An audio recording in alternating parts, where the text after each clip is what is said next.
الرحمن الرحیم۔ آج ہمارا پہلا درس ہے اے آئی کیا ہے اور اس کا سیکھنا کیوں ضروری ہے۔ سب سے پہلے ہم سمجھتے ہیں کہ اے آئی یہ دو لفظوں سے بنا ہے۔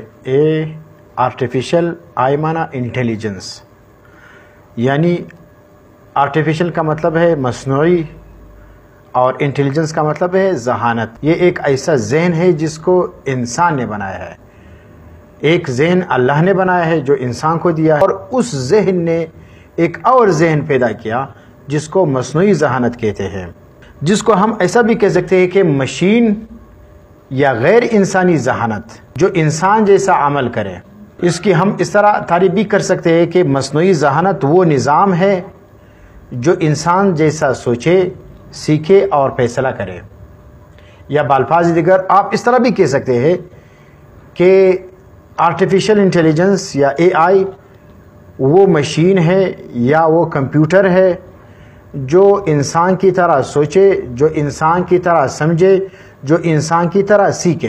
انسان جس طرح سیکھتا ہے، جس طرح سمجھتا ہے، جس طرح سوچتا ہے، کمپیوٹر اور مشین وہ بھی اسی طرح سوچتا ہے اور اسی طرح سیکھتا ہے اور اسی طرح سمجھتا ہے۔ تو یہ ہے اے آئی۔ اے آئی کا مطلب کیا ہے؟ مشین کا سوچنا، سمجھنا اور سیکھنا۔ اب ہم انسانی ذہانت اور مصنوعی ذہانت کے درمیان فرق سمجھتے ہیں۔ انسانی ذہانت اور آرٹیفیشل انٹیلیجنس کے درمیان فرق کیا ہے؟ انسانی ذہانت وہ فطری ہوتی ہے اور خداداد ہوتی ہے، اور انسانی ذہانت کے ساتھ جذبات بھی ہوتے ہیں، ساتھ احساسات بھی ہوتے ہیں، جیسے غم، خوشی، اور اسی طرح انسانی ذہانت کے ساتھ وسیع شعور بھی ہوتا ہے اور وہ تجربہ بھی رکھتا ہے۔ اس کے برخلاف مصنوعی ذہانت جو کمپیوٹر یا مشین ہے وہ بنائی گئی ہے، وہ خداداد نہیں ہے بلکہ وہ انسان کی تخلیق کردہ ہے، وہ پروگرام شدہ ہے، وہ صرف ڈیٹا کی بنیاد پر کام کرتا ہے۔ یعنی ڈیٹا کا مطلب ہے معلومات، آپ اس کو معلومات دو، اس معلومات کی بنیاد پر وہ کام کرتا ہے۔ اور مشین کا جو دائرہ ہے یا مصنوعی ذہانت کا جو دائرہ ہے وہ بالکل محدود ہوتا ہے، لامحدود نہیں۔ تو یہ چند فرق ہے مصنوعی ذہانت اور انسانی ذہانت کے درمیان۔ اب ہم آتے ہیں آرٹیفیشل انٹیلیجنس کی اقسام کی طرف۔ آرٹیفیشل انٹیلیجنس کی 4 بڑی قسمیں ہیں۔ پہلا قسم جس کو ہم کہتے ہیں نیرو اے آئی۔ نیرو اے آئی یہ مخصوص کاموں میں ماہر ہوتا ہے، جس کے ذریعے ہم مخصوص کام کر سکتے ہیں۔ مثلا آپ دیکھ لیں، جیسے گوگل میپس ہے، اور اسی طرح گوگل اسسٹنٹ ہے، اور اسی طرح گوگل ٹرانسلیشن ہے، اور اسی طرح فیس بک کا جو موبائل سے جو فیس ریکگنیشن کرتا ہے، چہرے کو پہچانتا ہے۔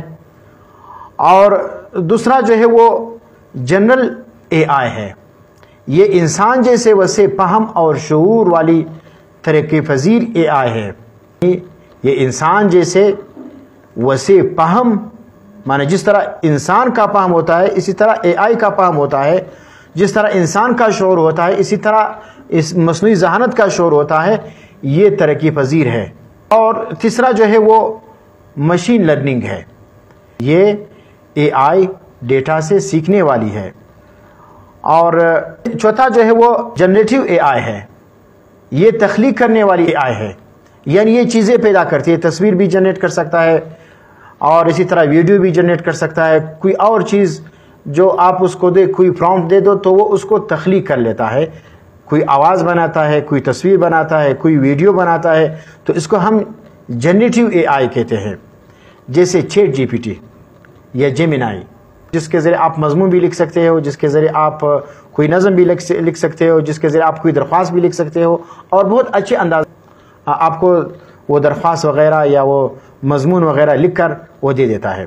آج کے دور میں اگر کسی کو اے آئی آتا ہے تو اس کے لیے نہ صحافت کی ضرورت ہے، اور نہ اس کے لیے گرافک ڈیزائننگ کی ضرورت ہے، اور اس کے لیے نہ ٹیوشن کی ضرورت ہے، اور اس کے لیے نہ ٹرانسلیشن کی ضرورت ہے، اور اس کے لیے نہ وکالت کی ضرورت ہے۔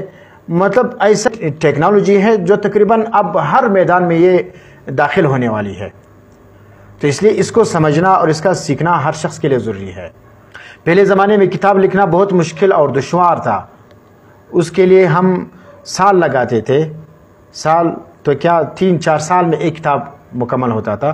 اب ہم اس ٹیکنالوجی کے ذریعے سے اگر ہمارے پاس مواد ہو تو ہم وہ کام جو سالوں میں کرتے تھے ہم مہینے تو کیا ہفتوں میں کر لیں گے، ہفتے کیا دنوں میں کر لیں گے۔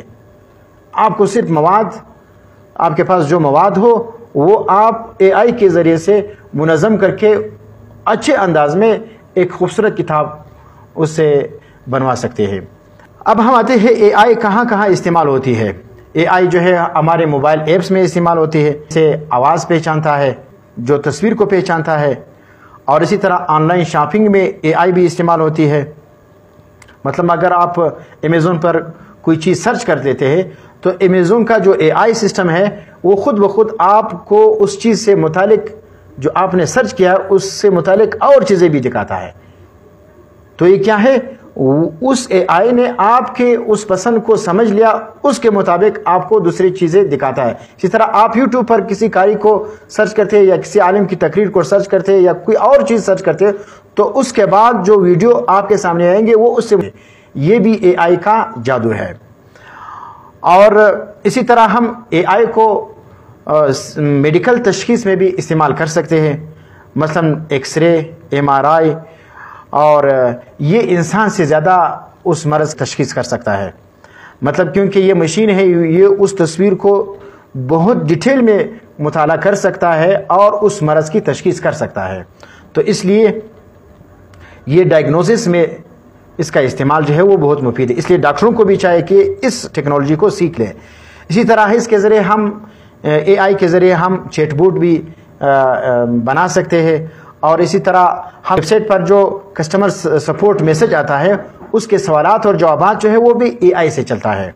اسی طرح آٹو ٹرانسلیشن، جس طرح فیس بک پر کوئی آپ پوسٹ دیتے ہیں تو اس کے نیچے جو ہے ٹرانسلیشن آتا ہے یا ٹرانسلیٹر آتا ہے، اس کو اگر آپ دبائیں تو اس کا ترجمہ آپ کے سامنے ظاہر کر دیتا ہے۔ تو آٹو ٹرانسلیشن خودکار طور پر ترجمہ جیسے گوگل اسسٹنٹ ہے، اور اسی طرح سری ہے، اور اسی طرح ہم تصویر، آواز اور ویڈیو کی شناخت کے لیے بھی اے آئی کو استعمال کر سکتے ہیں۔ یعنی اگر اے آئی کو ہم ایک تصویر دے دیں تو پھر وہ سمجھتا ہے کہ یہ کون شخص ہے، اس کی آنکھیں کیا ہے، تو اس لیے تصویر کو بھی پہچانتا ہے، آواز کو بھی پہچانتا ہے اور ویڈیو کی شناخت بھی کرتا ہے۔ اور اسی طرح تعلیمی نظام میں یہ ہمارے لیے بہت معاون ہے، اس لیے علماء کے لیے ضروری ہے کہ دینی امور کی مواد اور تنظیم، ترجمہ اور تلاش میں یہ آئی کی ٹیکنالوجی جو ہے وہ بہت سہولت دیتا ہے۔ آن لائن دروس، فتویٰ نویسی، علمی اشاعت اور مخالف افکار کے رد میں دلیل کے ساتھ یہ تیاری کروا دیتا ہے۔ وقت کی بچت اور علمی ترقی بھی اس میں ہے۔ خلاصہ یہ کہ اے آئی ایک انقلاب ہے جو تعلیم، اور دعوت سمیت ہر میدان میں اثر انداز ہو رہا ہے۔